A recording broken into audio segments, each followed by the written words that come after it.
Cyril Thiers pour Cinémaniac, aujourd'hui nous rencontrons Laurent Lucas qui est le nouveau personnage de la saison 2 des Revenants et avec qui nous allons discuter de sa filmographie. Non, papa, pas demain, pas demain, non, pas... Allô? Allô? Ils veulent rappliquer ici? Ouais. Génial. Harry, ouais. Bah, ça, c'est le premier film qui a fait quand même un succès, quoi, où le public est venu en masse. Et tu vois, la coiffure que j'ai, là, c'est... j'ai rencontré peut-être 2-3 ans après, le coiffeur du film. Okay. C'est une coupe un peu à la Jeanne d'Arc, et il me disait que ça avait tellement bien marché, le film, et tous les acteurs de ma génération ou plus jeunes lui disaient, voilà, on veut la coupe de Laurent Lucas dans Harry, fais-nous ça, c'était vraiment bien, tout ça. La coupe avait vraiment bien fonctionné. Ok, ouais. Autant que le film. Ouais, donc de Dominique Moll, une atmosphère étouffante avec Mathilde Seigner et Sergi Lopez notamment. Dominique que vous avez retrouvé pour Lemmings plus tard. Ouais. Est-ce que justement, il y a plusieurs réalisateurs avec lesquels vous avez plusieurs fois tourné, il y a notamment aussi Bertrand Bonello. Ouais, c'est sûr. On est en terrain connu quand on retourne. Ah non, c'est sûr. Puis il y a aussi Noël Mitrani, un réalisateur qui travaille ici. Ah bah oui, bah c'est évident que là tu t'en rends compte après. Hein.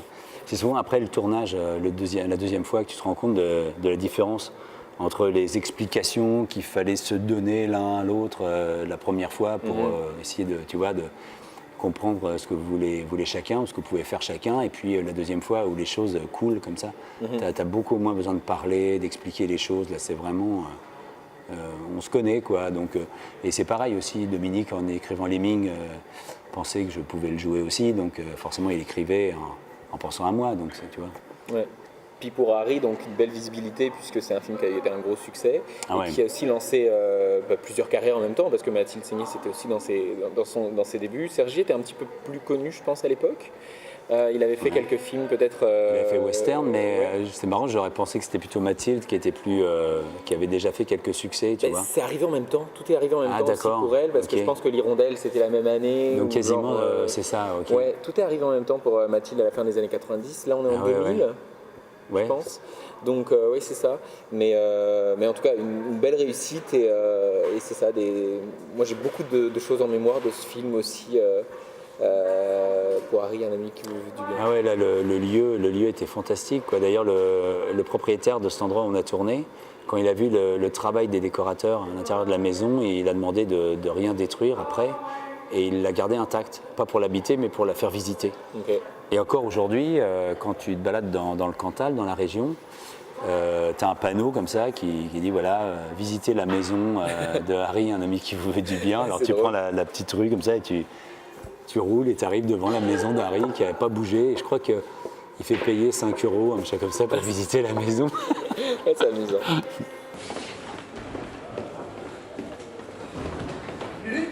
T'as une clope, t'as pas de clope, hein? Non, mais tu J'ai vas un où, paquet là? dans mon bureau, là. Quoi? Monseigneur, j'ai installé l'évêque de Dijon dans votre bureau, il vous attend depuis une demi-heure. Donc le deuxième extrait. Salut Stigé.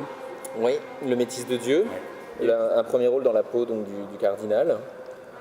C'était fantastique parce que c'était la deuxième fois que je jouais un personnage qui avait vraiment existé. J'avais joué aussi Boris Vian. Mais là, j'ai eu accès à Inamedia Pro, la banque de données incroyable qui montre tout ce qui s'est passé à la télé française depuis les débuts de la télé. Ah ouais. Donc tu rentres dans cette banque de données, tu tapes Jean-Marie Lustiger et tu as 140 pages de 15 onglets par page qui apparaissent. Ouais. Et chaque onglet, un onglet peut durer 30 secondes comme 1 heure. Voilà, une entrevue d'1 heure ou un passage. Donc j'ai tout regardé depuis le début comme ça et ça revient sur tu rebalais à peu près tous les événements qui sont passés en France pendant des années 60, enfin juste après la Sorbonne parce qu'il était aumônier à la Sorbonne. Donc évidemment après 68 il n'est pas resté aumônier à la Sorbonne et là il a commencé à intervenir à la télé tout ça et jusqu'à sa mort quoi. Et il intervenait sur tous les sujets de société, puisque c'est c'est le religieux qu'on amenait à la télé, tu vois, dès qu'il y avait besoin d'un religieux pour commenter l'actualité. Donc c'est incroyable, quoi. J'ai passé des dizaines d'heures là-dessus. À la demande du réalisateur ou... Non, mais tu vois, il y a quelqu'un qui m'a parlé comme ça quelqu'un de la prod m'avait parlé de ça. Il m'a dit tiens, moi j'ai mon code, si tu veux, je peux te le donner, si tu vas aller voir deux, trois trucs sur Lustiger. Et puis c'était fantastique parce que lui, il était un peu cabotin quand même quand il passait à la télé, donc tu le voyais avec son menton, tout ça, puis ses petits yeux et tout. Donc physiquement, là, c'était fantastique pour m'imprégner un peu de comment il bougeait, son énergie, tout ça, quoi. C'était vraiment facile. C'est quoi, vous avez peur de ne pas vous réveiller? D'avoir mal à votre petite tête? Vous savez bien que vous sentirez rien. Et Qui a tué Bambi, c'est un acolyte de Dominique Moll. Hein. Ils ont fait La Fémis ensemble, Gilles Marchand. Il fait beaucoup de scénarisation. Il a collaboré sur Harry, tout ça, donc on se connaissait déjà quand il m'a proposé de jouer le rôle. Et puis ça, c'était un régal à jouer. Vraiment, toutes les petites parties monologuées, je trouvais que c'était tellement bien écrit. Je me suis régalé là au niveau du texte. J'avais l'impression, moi qui avais arrêté le théâtre depuis quelques années, parce que j'avais plus le temps, parce que j'enchaînais un peu quand même les tournages. J'avais l'impression de revenir comme ça à la forme théâtrale, un peu avec la précision des mots, pouvoir s'appuyer sur les mots là, pour faire sonner un peu les mots pour que ça prenne chair. J'ai vraiment pris un plaisir incroyable là-dessus. On sent que c'est aussi bien votre univers que ce soit Dominique ou lui. Et c'est vrai qu'il est au niveau de la scénarisation sur beaucoup de choses. Je regardais sa fiche technique il n'y a pas plus tard qu'hier. Je me disais, même là encore aujourd'hui, je sais qu'un autre monde a été lui présenté à Cannes il y a quelques années, là, il y a peut-être 5-6 ans. Ouais. Mais il est toujours dans de la réécriture, dans la... Ah ouais, non, mais c'est devenu un scénariste important en France. Oui, et puis il fait des séminaires un peu partout. Il est venu au Québec là, il y a quelques années, il était venu à la maison là. Et puis à Mont-Tremblant, il a été faire un séminaire pendant une semaine. Enfin, il est demandé un peu partout. Oui, il y a vraiment de grandes choses. C'est une pointure, Gilles. Si je guéris pas, il m'a parlé de chimiothérapie, de rayons. Je veux dire, ça fait 20 ans qu'ils font ça et les gens crèvent quand même. Tu arrêtes maintenant, d'accord? Ça veut dire quoi, ça? Tu veux me laisser tout seul, c'est ça? Tu te démerdes, mais tu restes, d'accord? Hein? Tu restes, c'est clair? Alors, au Laker... Ah ouais, ça c'est un beau film qui a bouleversé les gens, hein, vraiment. Elle a fait des films magnifiques, Solveig. Puis, dans ces dernières années aussi, elle a pu justement en faire encore deux coups sur coup. Là, quand même. Ouais, exactement. Puis toujours avec des univers où vraiment c'était l'humanité, quoi, cette fille. Vraiment. Et puis ces personnages, quoi, tellement. Tu vois, t'as plein de cinéastes qui essaient de faire la morale au monde en disant voilà, faut penser ici, faut penser ça, faut avoir des bonnes pensées, quoi, faut lutter contre le fascisme, etc. Mais en même temps, tu vois leurs films et puis tu te dis ok, c'est dit, mais je le ressens pas. Alors que les films de Solveig, les personnages qu'elle mettait en scène, qu'elle écrivait, c'était elle, quoi. C'est-à-dire que ça racontait vraiment ça. C'était... t'as vu comme c'était enthousiasmant, ces films. C'était incroyable. Avec des personnages toujours décalés, mais elle aussi l'était. C'est-à-dire que c'était pas, voilà, je veux écrire des personnages décalés à la Kaurismäki. Elle était comme ça. Sa vision de la vie, c'était ça. Et c'est pour ça qu'elle écrivait des beaux personnages comme ça. Puis elle les mettait dans des situations incroyables. Et ce qui était surtout bouleversant, moi je trouve, c'est chez ces personnages-là, c'est de regarder l'endroit, je ne sais pas comment dire, la petite chose dans le rapport humain, le petit truc qui d'un seul coup, la plupart des gens vont balayer ça, c'est pas grave, on avance, on va pas s'arrêter là-dessus, on va pas. Et les personnages de Solveig, eux, ils s'arrêtent là-dessus, sur le petit détail, tu vois. C'est la vision de quelqu'un justement qui a failli mourir et puis qui continue à faire des films, qui est retourné dans la maladie, qui a recommencé à faire des films, qui d'un seul coup, le petit détail devenait la chose la plus importante parce que finalement, c'était ça le plus important. Et elle a laissé quelque chose de fort. Oui, vraiment. Oui, il y a vraiment des... Ça, c'est sûr. Il y a vraiment des belles choses qui ont été proposées de son côté. C'est sûr. C'est un film qui a eu beaucoup de répercussions aussi, qui a permis à Karine Viard d'avoir le César de la meilleure actrice, je crois. Ouais. Ça permet aussi de faire un pont, je me permets parce que je trouve qu'il y a un lien avec Karine dans votre filmo, même avec Catherine Corsini. C'est la même année, ça. Oui, quelque chose près, dans La Nouvelle Ève, effectivement. Ouais. Et c'est drôle de voir qu'on vous demande dans des univers complètement différents, mais pour des rôles qui sont... là, en l'occurrence, dans La Nouvelle Ève, c'est pas son conjoint, mais quand même, qui est proche. Je suis son frère dans La Nouvelle Ève. Et puis tu sais qu'on nous avait proposé un troisième film la même année ensemble. Okay. Et que là, les producteurs de 2 films, je ne sais plus lesquels, ont dit non, là, il faut que tu choisisses lequel tu vas faire, mais ça, c'est pas possible. Mais... Sauf qu'elle, elle est super forte en comédie et moi, j'ai fait quasiment pas de comédie. Tu vois, les gens me voient pas trop dans la comédie. Bon, là, on est pas... Les réalisateurs, oui, ils me voient dans la comédie, mais pas les producteurs, ils veulent pas. Non. Généralement, ils veulent pas. Ils disent non, Laurent Lucas, il est trop sérieux ou tragique, là, ça marchera pas. Donc, les réalisateurs qui m'ont imposé dans des comédies, il y en a pas beaucoup. Hein. Ouais. D'ailleurs, je le dis dès le début. Hein. Quand je reçois une comédie qui est vraiment bien écrite, je dis tout de suite au réal ou à la réal, tu sais, tu vas avoir des problèmes. Si tu veux que je joue le rôle, tes producteurs vont pas vouloir, tu verras. Hein. Donc, sens-toi bien à l'aise. Si le combat est trop dur C'est dommage. Mais pour revenir sur vos débuts, puisque là, on est quand même dans le début de carrière aussi. Ah ouais, vraiment. Tantôt, on parlait un petit peu de Gérard de l'amour et j'aurais aimé qu'on en parle aussi avec Jeanne Balibar. Qui est, je pense, le premier rôle important. Peut-être que vous aviez fait de la figuration avant ou d'autres Non, rôles, jamais. Non, c'est vraiment le truc, le premier film. Ouais. Et qui a une telle fantaisie aussi dans un sujet grave et que j'aime beaucoup également.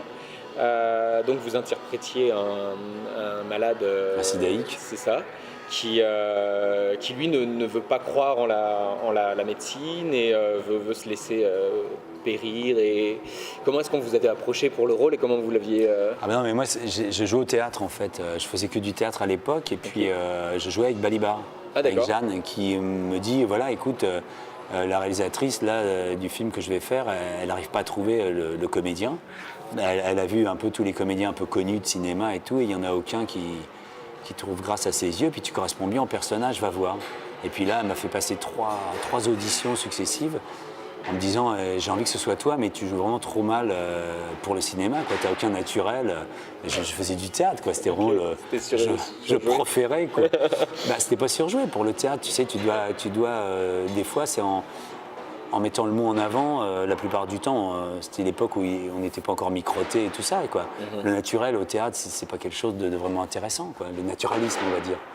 Donc voilà, au théâtre, j'avais l'impression de jouer juste, mais pour adapter ça au cinéma, c'est pas évident, tu sais, de faire comme on fait là tout de suite, d'avoir une discussion, de te dire bah tiens, c'est ton téléphone, ah bah non, j'ai le même étui et tout. À l'époque, je trouvais ça complètement débile de devoir dire un truc comme ça. Ou je sais pas moi, bah tiens. Qu'est-ce que tu fais? Tu vas aux toilettes? Enfin, je voyais pas l'intérêt, quoi. Pour moi, c'était les grands textes, la poésie. S'il n'y avait pas de poésie directe, identifiable, ça m'intéressait pas. Donc elle a dit quoi? Elle a dit ne joue pas, essaye de montrer. Non, mais elle me fait passer la première audition et puis je repars. Je dis bon, de toute façon c'est foutu, là c'est évident. Et puis je m'en fous de toute manière. C'était plus pour faire plaisir à Jeanne là, qui m'envoie là. Et la deuxième audition, elle me rappelle. Et puis Jeanne me dit mais écoute, tu sais, c'est un grand rôle. Je dis c'est un grand rôle. Oui, c'est un grand rôle, vas-y, alors j'y vais. Et puis là, j'arrive et le mec qui faisait le casting me dit, tu sais, elle veut vraiment que ce soit toi, tu corresponds complètement physiquement, ce que tu dégages et tout ça, mais seulement elle trouve que t'es pas capable de jouer, quoi, les choses simples, les situations simples. Alors là, j'ai mieux réussi, quoi. Je me suis dit, bon, d'accord. Puis il me montre le scénario aussi. Il me dit, tu vas voir, t'as vraiment après Jeanne, c'est toi le rôle plus important, quoi. Et alors là, ça commence à m'intéresser. Et puis entre la deuxième et la troisième, parce qu'elle me dit, bon écoute, je voudrais quand même refaire une troisième audition, regarde des films naturalistes et tout, essaie de comprendre ce que c'est que de jouer comme on parle, quoi, d'écouter, de répondre et tout ça. Puis d'un seul coup, je l'ai fait. Et puis c'est quelque chose qui n'est pas compliqué. Non. Surtout en plus quand tu es dans une période de théâtre où tu travailles vachement ta technique, la diction, la respiration et tout. Après, tu sais, quand tu as l'habitude de dire des alexandrins et puis d'en enchaîner 15 sans respirer et tout ça, après, tu as des textes monologués faciles à dire. C'est un jeu d'enfant. Il faut juste comprendre que tu dois écouter l'autre, t'adresser à l'autre, c'est la base. Et puis avoir conscience de ce que tu dis et travailler les ponts de pensée pour être naturel, quoi. C'est-à-dire, quand je te parle, c'est-à-dire je sais ce que je vais dire, avant d'avoir fini ma phrase là, je sais déjà que j'allais dire celle que je viens de dire, tu vois. Et ça, c'est important, c'est la base au cinéma. Et donc voilà, la troisième audition, après elle m'a dit, ok, d'accord, je te prends. Je ne suis pas encore complètement convaincu, mais je te prends, elle m'avait dit. C'est intéressant comme feedback, parce que ça permet de faire rappel aussi à vos débuts, qui, en termes de cinéma, c'est l'année prochaine, en fait, que vous allez fêter vos 20 ans de carrière. Ah ouais, d'accord, j'ai 50 ans, là, donc j'ai commencé à 30. Gérard de l'amour est sorti en 97, j'imagine que vous l'aviez tourné à peu près un an avant, peut-être dans ces eaux-là, donc on va... J'ai fait 10 ans de théâtre, j'ai commencé dans les 20 ans, 10 ans de théâtre, et à 30 ans, j'ai eu mon premier rôle, là, alors que j'avais même pas d'agent, tu vois, ça m'intéressait pas du tout. surtout de faire du cinéma. Je méprisais même les acteurs qui disaient non, je ne peux pas faire cette pièce-là parce que je vais jouer dans un film. Tu ne seras jamais un grand acteur. Hi, I'm your new neighbor. Ouais, je m'en doutais. Quoi, t'es français? Fred, Moreau. Moreau, Morel. 2 morts français. Ah, puis Lac Mystère, ouais. Là, c'est bien que tu aies mis un film québécois. Oui, quoi. tout à fait. Avec un rôle important dans Lac Mystère. Ah ouais, là, c'était un plaisir aussi, là, surtout grâce au réalisateur Éric Canuel, qui est vraiment... c'est une chaleur humaine pour les comédiens. Vraiment, travailler avec ce gars-là, c'est un régal. Et tellement... la bonne énergie, quoi. C'est-à-dire qu'il va être hyper énergique mais positif tout le temps sur un tournage, et puis permissif. C'est-à-dire, j'ai vu des erreurs se commettre là, dans l'équipe technique, et il est le premier à en rire, à prendre les gars dans les bras pour les consoler, d'être désolé d'avoir oublié tel matériel. Okay. Il est extraordinaire humainement. Ça, c'est vraiment un grand bonhomme. Et puis c'était bien à jouer aussi, parce que justement, lui, il m'a donné un rôle plutôt comique. Puis ça fait plaisir, parce que moi, j'adore ça. Au théâtre, j'en ai fait plein des rôles comiques. Et au cinéma, bon. Et là, c'était plaisant de jouer un rôle un peu décalé comme ça, tu vois, pas justement trop réaliste. Non. Avec des bons partenaires. Enfin, Maxime on tournait dans un Bedel, lieu aussi, c'était près du lac Carling. Ouais. Et Laurence Leboeuf aussi, hein, c'est ça? Laurence, qui est vraiment bien aussi, non? Puis les comédiens québécois, moi je les adore, ils sont généreux aussi, ils jouent toujours avec beaucoup de... Tu sais, il n'y a pas le côté intellectuel qu'on a dans beaucoup d'approches du jeu en France, où c'est vrai, bon, c'est la culture quand même du mot, du dire, de la réflexion, de la dispute, mais dans le sens premier, quoi. Alors qu'au Québec, c'est plus l'école américaine, c'est-à-dire que nous, on n'est pas là, l'acteur n'est pas là forcément pour réfléchir à la base, évidemment. Je dis pas que, il se dit pas je vais être con, je vais jouer, évidemment, mais c'est beaucoup plus à l'instinct. Ouais. Il y a de la vie. La première chose, la chose de base que le comédien québécois se dit qu'il doit apporter, c'est de la vie. Et ça, c'est formidable. Okay. Moi, j'adore ça. Alors justement, c'est un clin d'œil intéressant, parce que c'était important pour moi de mettre effectivement un film québécois et également faire un clin d'œil à votre deuxième carrière, on va dire, puisque vous avez émigré au Québec il y a quelques années. Il y a combien de temps maintenant à peu près?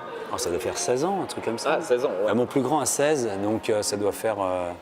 il va avoir 17, ça doit faire 15 ans. C'est ma 15e année. C'est ça. Ouais. Puis vous avez fait beaucoup de tournages ici, que ce soit avec Carole Laure, François Delisle, Léa Poul, Denis Côté. Ouais, j'en ai fait quelques-uns. Puis là, Les Démons de Philippe Lesage, qui va sortir bientôt. Effectivement... C'est intéressant, on parlait de la différence de jeu. Moi, je pense aussi, et vous allez me dire si vous êtes d'accord avec ça, je pense aussi qu'il y a un côté physique dans la façon d'être acteur ici, plus qu'en Europe. Est-ce que c'est le cas? C'est ça. C'est exactement ça quand je te dis la vie. Ah, la vie. C'est comme postulat de départ, déjà tu traites ta scène en étant vivant. Okay. Il faut amener de la vie à l'interprétation.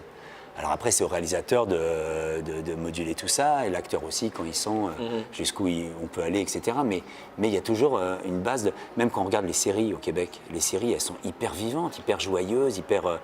Non, mais qu'on aime ou pas les séries, je veux dire, il y a quand même quelque chose dans une société comme au Québec où la série, elle a son intérêt, elle a un véritable intérêt, quoi, social. Surtout ici, oui. Exactement, et c'est pas dans tous les pays comme ça, dans beaucoup de pays, c'est...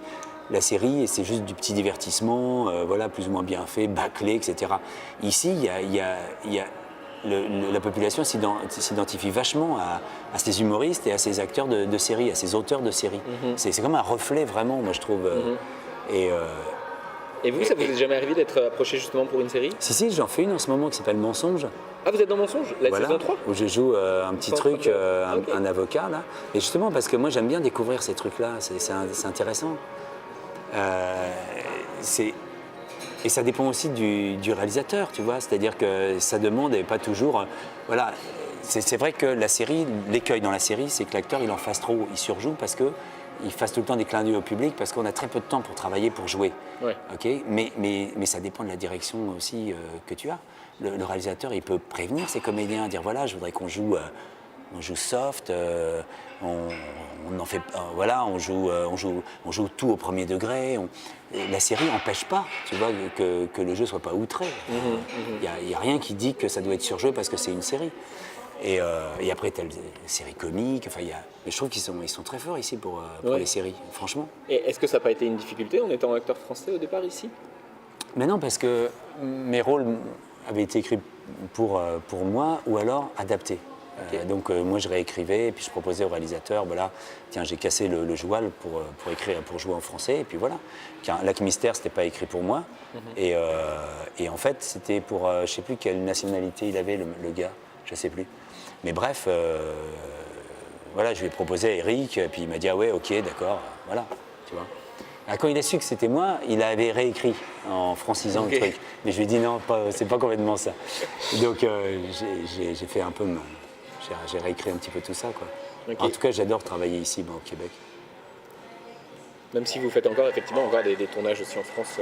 Bah là, j'en reviens. Là, je travaillais sur le film sur Jacques-Yves Cousteau. Ok. Tu vois, j'étais en Afrique du Sud il y a encore une semaine. En fait, elle est gelée. C'est de ma fille dont vous parlez? Bah non, c'est l'eau du lac. Elle n'est pas douée pour le bonheur. Ah non, vous vous trompez.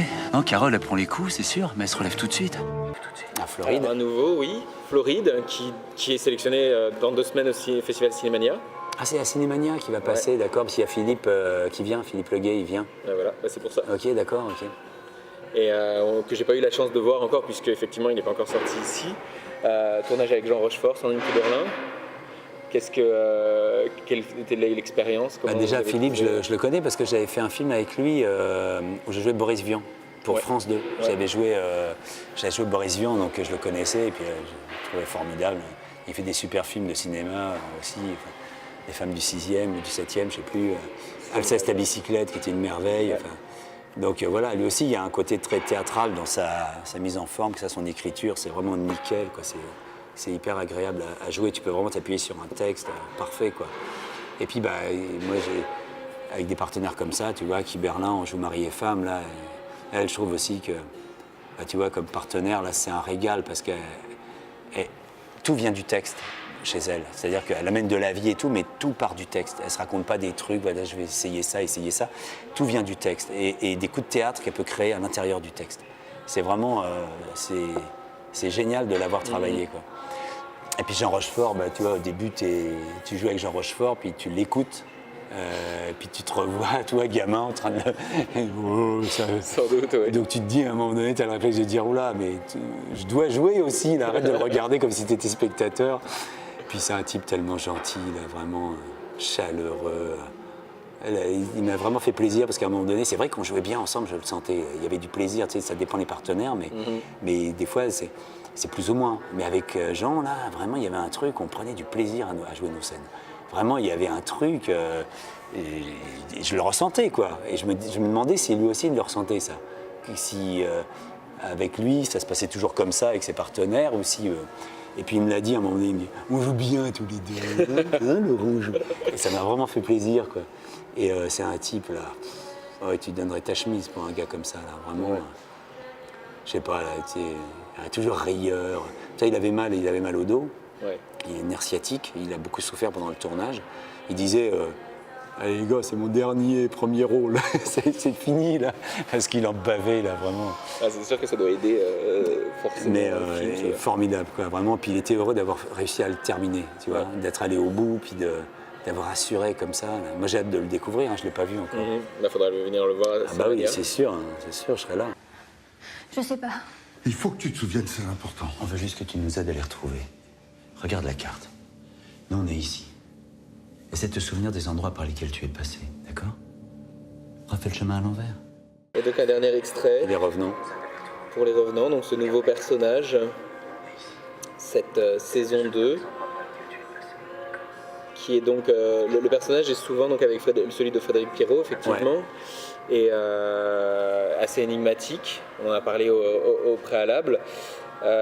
Vos partenaires de jeu, comment est-ce que vous avez apprécié le Frédéric, moi je le connaissais déjà, on avait fait déjà 2 films ensemble, c'était le 3e là. Et même lui, il m'a dit non, ça fait le 4e, mais j'ai toujours pas retrouvé l'autre. Mais il a peut-être raison.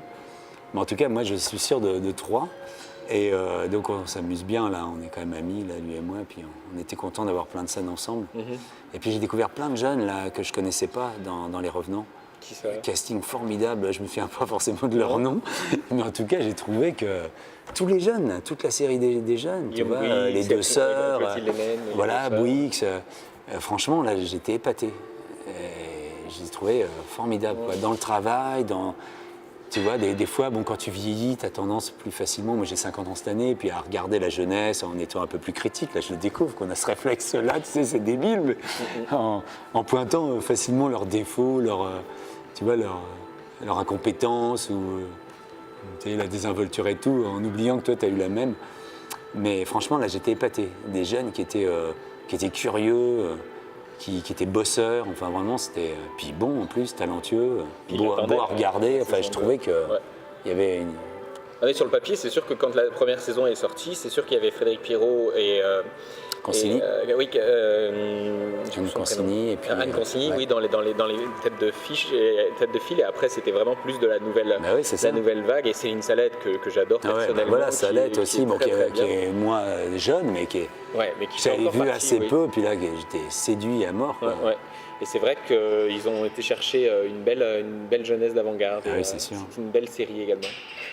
Laurent Lucas, merci beaucoup pour ces quelques minutes que vous m'avez accordées. C'était bien agréable. Bonne chance pour la suite de la carrière. D'accord, merci. Merci beaucoup.